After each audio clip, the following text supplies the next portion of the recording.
Сега предстои да започнем не както по традиция с светските ни новини, а с рубриката "Репортер на място" и с нещо много изключително интересно според мен. Гробът на Васил Левски се намира в градинката срещу Софийската математическа гимназия на улица Искър, недалеч от Сточна гара. Това твърди криминалистът от Военна полиция подполковник Венцислав Радков. Според него има доста доказателства в подкрепа на тази теория. В градинката срещу математическата гимназия заедно с подполковник Радков сега е колегата Асен Манасиев, за да разгледат и да ни покажат предполагаемото място. Здравей и добро утро, Асене! Добро утро и на нашите зрители. Днес наистина събуждането ни ще е много интересно, защото това, което ще чуем сега, както каза и ти от подполковник Радков от Военна полиция, между другото е наистина много интересно, но ще го оставя всъщност той да ни разкаже малко повече за тази идея. Добро утро ви казвам и на вас, подполковник Радков. И кажете ни всъщност защо се намираме днес тук с вас и какво ще ни разкажете вие за това, което в последните години е ваш труд всъщност. Преди да отговоря на въпроса къде най-вероятно е погребан дякона, искам да отговоря на въпроса защо имаме оскъдна информация през годините къде се намира неговия гроб. И моите доказателства са следните. В тая книга "Осъден ли е Васил Левски" от покойния Здравко Даскалов, в нея недвусмислено се твърди, че Левски е осъден от Следствената комисия за бунт против властта, а не като криминален престъпник. Тъй като е нарушено член 16 от тогавашния турски наказателен закон, че смъртни наказания се изпълняват след публично обявление. Както викат турците, да има сеир. Левски е съден по протокол 15, по член 55 и прочие, което е за разбунтуване и извършено умишлено въстание, както и начало неговото изпълнение, което те нямат преки доказателства за това. И за това Левски, както и Димитър Общи, са обесени тайно, почти секретно, дето се вика, можело да ги обесят в петък. Дякона са го обесили във вторник. Казвам петък, защото това е почивният ден на мюсюлманите, който и сега продължава да бъде такъв. Да. Левски е бил полумъртъв, тъй като е имал губил сили след порезната си рана на главата и огнестрелната рана. При задържането лявото му ухо е било отсечено на половина, имал е рана по темпоралната кост и така нататък. Широката общественост първо не е била там, защото е обесен между 4 и 5. Димитър Общи 2 сутринта, 20 дена преди това, и никой не е поискал тялото му. Същевременно поп Минчо Кънчев в неговата си книга "Видрица", аз не я нося сега, той казва, че цигани са го обесили, не е имало публично обявление, не е имало широка общественост и затова е избран този ден вторник. И след като никой не е взел тялото му, дори поп Тодор, който е изповядал дякона реално, циганите са го погребали в този фрагмент, в тая местност. Тя се нарича Кюлюците. Всъщност, каква е вашата обаче теория? Защото знаем, че през годините се лансира всъщност идеята, че тялото на дякона е занесено и погребано под църквата Света Петка в центъра. Това е история, която повечето хора знаят. Защо обаче вие казвате, че това не е всъщност точно така? Аз използвах един метод от 19 век на Уинтроп за четене релефа на местността, посредством последователните твърди ориентири. И както се осланих на едно писание на един чески общественик, който е живял и работил в България, Иржи Прошек, той казва, че Левски е обесен до една стара върба. И някой отрязал и не се знае. Тя е била твърд ориентир. Знаем, че върбата е водолюбиво растение, така че би трябвало да бъде на друго място, не където е паметника. Плюс това, тук е Може да се види с камерата. Ето можем да покажем наистина къде се намираме в Това е момента. водосбора. И тая градинка, понеже е 1,50 м под булеварда и винаги е влажна и много трудно изсъхва. И тук по-лесно се копае. Защото тук е било мочурища, блата, бодраци, дето викат старите българи. Реално на баир лозе не мога да се прави, нали така беше?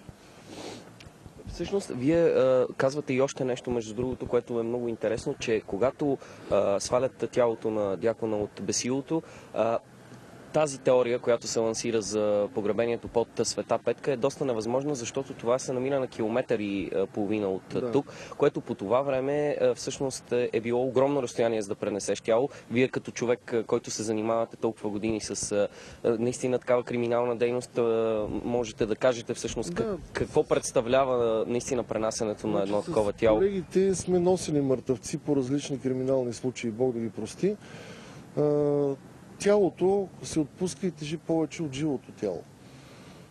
В случая Левски той е бил към 1,73, да е тежал максимум 80 кг, но това трябва поне 4 човека да го носят или с някаква талига. Но в створа, дали, в посоката, в която се твърди от паметника до Света Петка, има опасност тия хора да бъдат спряни поне от 2 турски патрула, тъй като Националната академия, художествената галерия е било стария турски конак.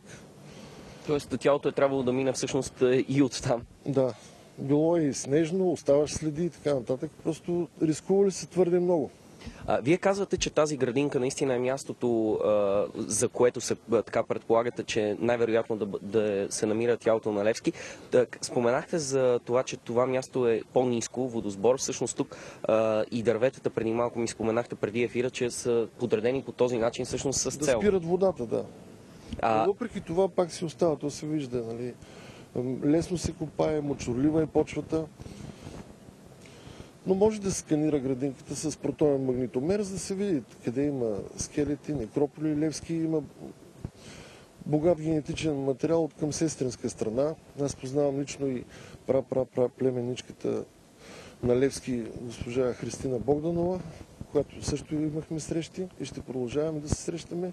Тоест при едно евентуално откриване наистина на някакъв генетичен материал тук в тази градинка, при такова сканиране, между другото, тук е момента да попитаме, правят ли се някакви стъпки наистина към това да бъде наистина сканирана тази градинка, защото вече наистина разполагаме с технологии, които позволяват без да се правят сериозни изкопи, всъщност да се провери тази теория. Нямам информация дали са предприети някакви активни действия за локализиране на мястото. Дано тепърва стане нещо, нали, в смисъл.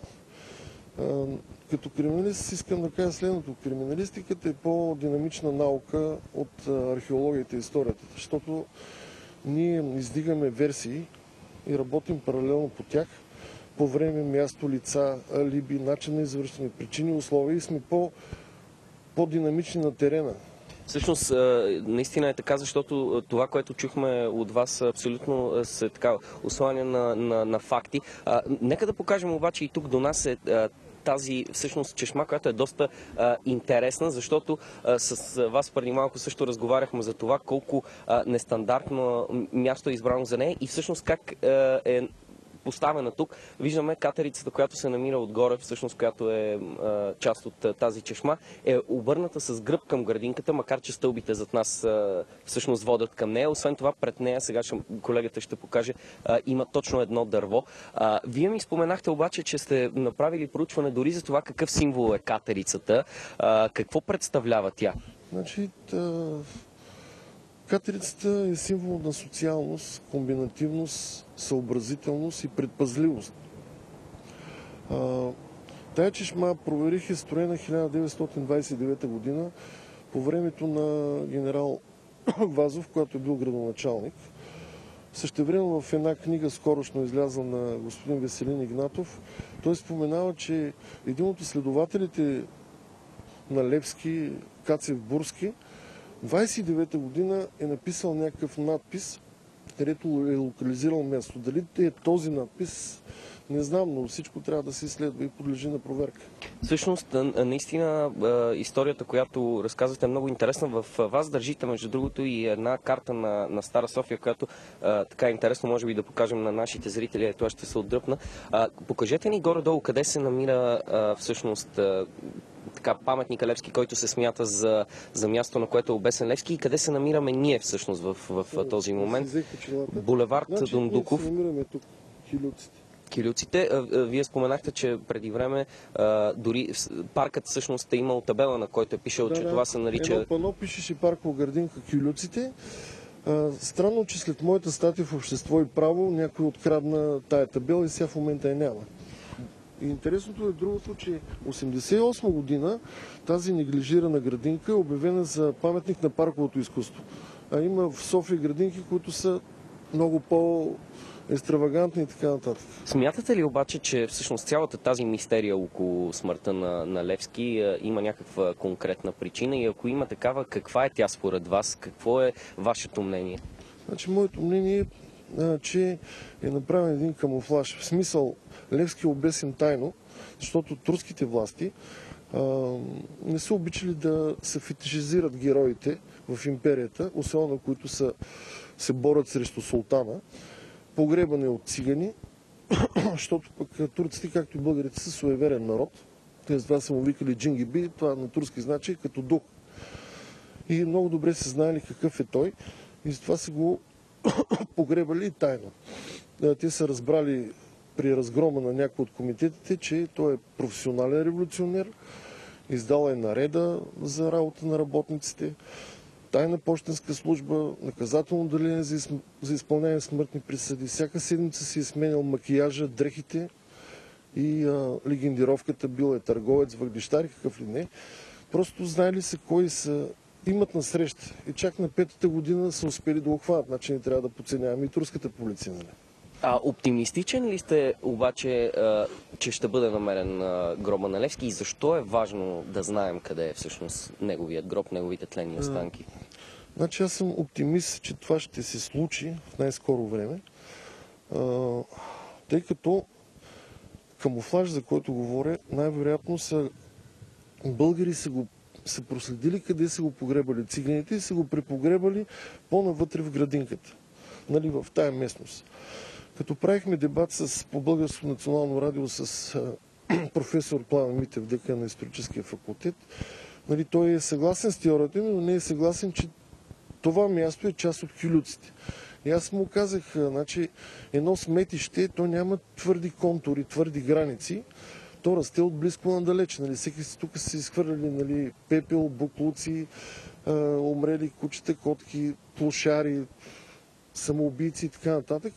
И просто не е някакъв, примерно, гробище Перла 6 във Франция с ограда, с алеи и така нататък. Левски е обединител на нацията и аз затова правя това мое скромно изследване като криминалист, за да може да тръгнем, както каза той, да си кажем криминалите да тръгнем по правия път. Вие бихте съдействали, предполагам, напълно при една такава инициатива всъщност за проверяването на това място щателно наистина дали... Разбира се, ако ме поканят, аз направих каквото можах, нали?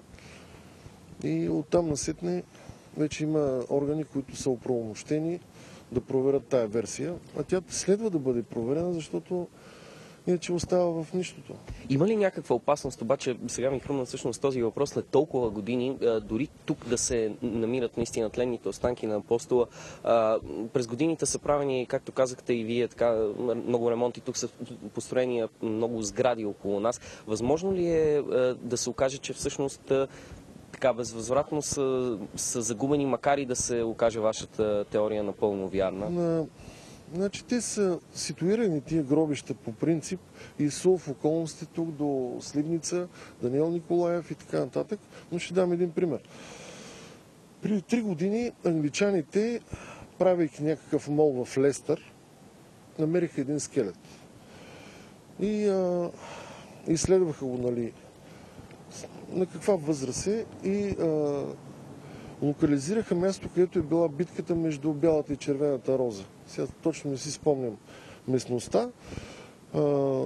Сетиха се, нали, че Ричард III, Гърбавия, Глостърския херцог, е загинал в тая битка.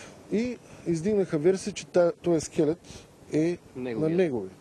И след генетична експертиза доказаха, че е негово и мисля, че по-миналата година го погребаха в Уестминстърското абатство.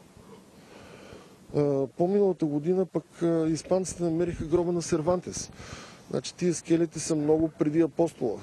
И сега ще празнуваме 180 години от неговото рождение, нали, тая година, 18 юни. А италианците миналата година откриха скелета на Джокондата, дето е рисувано от Леонардо да Винчи. Нали. Просто ние трябва да си търсим историята, защото имаме много богата история и много национални герои. Като експерт, наистина, ето чуват и нашите зрители, казвате вие, че наистина е абсолютно реално да бъдат запазени всъщност неговите останки и да бъдат евентуално така изкарани най-накрая на бял свят, за да може наистина иконата на България да бъде погребана както трябва с почест. Защо, един последен въпрос, защо през годините според вас така не са правени много опити за това да се разкрие тази мистерия? Имаше един като фраза: всеки има право на лош вкус. Нали, в смисъл, че зависи от амбициите, от целите на тия среди. Също трудно се оборват други версии, но е хубаво да не сме орел, рак и щука, а просто да се обединиме и да работим с една цел, която казах преди. Много ви благодаря за този напоителен разговор. Ние, разбира се, ви пожелаваме успех с това начинание и ще ви подкрепим наистина при едно евентуално развитие на нещата. Надявам се, че сме били интересни и на нашите зрители, наистина да чуят една така не толкова известна версия за това къде всъщност се намират останките на апостола, тук в почти центъра на София. Така се разделяме тук от градинката до математическата гимназия и се връщаме в студиото при Ина.